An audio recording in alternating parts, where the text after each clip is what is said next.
South star music composers లో rock star Devi Sri Prasad craze వేరు.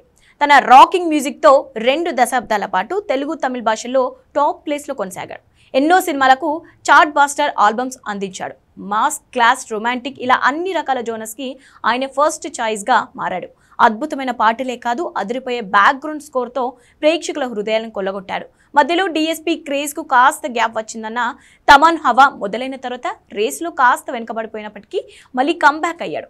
ఒకేసారి 6 డజన్కు పైగా సినిమాలకు వర్క్ చేస్తూ తనను విమర్శించిన వాళ్లకు గట్టి ఆన్సర్ ఇస్తున్నాడు. 2020లో సరిలేరు నీకెవరు సినిమాకు సంగీతం సమకూర్చిన దేవిశ్రీ ప్రసాద్ 2021లో ఉప్పెన, పుష్ప ది రైస్ చిత్రాల్లో సత్తా చాటారు. 2022లో 8 సినిమాలకు వర్క్ చేసిన ఒక్కటంటే ఒక్క హిట్ కూడా దొరకలేదు. ఇక 2023లో వాల్తేరు వీరే సినిమాకు మాత్రమే పనిచేశారు.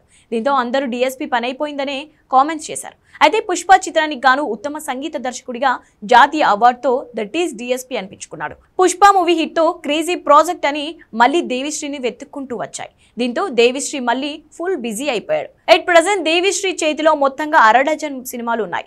వాటిలో పుష్ప ది రూల్, తండేల్, ఉస్తాద్ భగత్ సింగ్, నాగార్జున, ధనుష్లతో శేఖర్ కమ్ముల తీస్తున్న మూవీ. ఇక వీటితో పాటు తమిళ్లో సూర్య, శివల కంగువ, అలానే విశాల హరిల రత్నం వంటి క్రేజీ ప్రాజెక్ట్స్ ఉన్నాయి. వీటిలో కొన్ని చిత్రాలు ఈ ఏడాది రిలీజ్ కాబోతున్నాయి. ఇవన్నీ తప్పకుండా సంగీత ప్రియుల్ని అలరిస్తాయని దేవిశ్రీ ఫ్యాన్స్ గట్టిగా చెప్తున్నారు.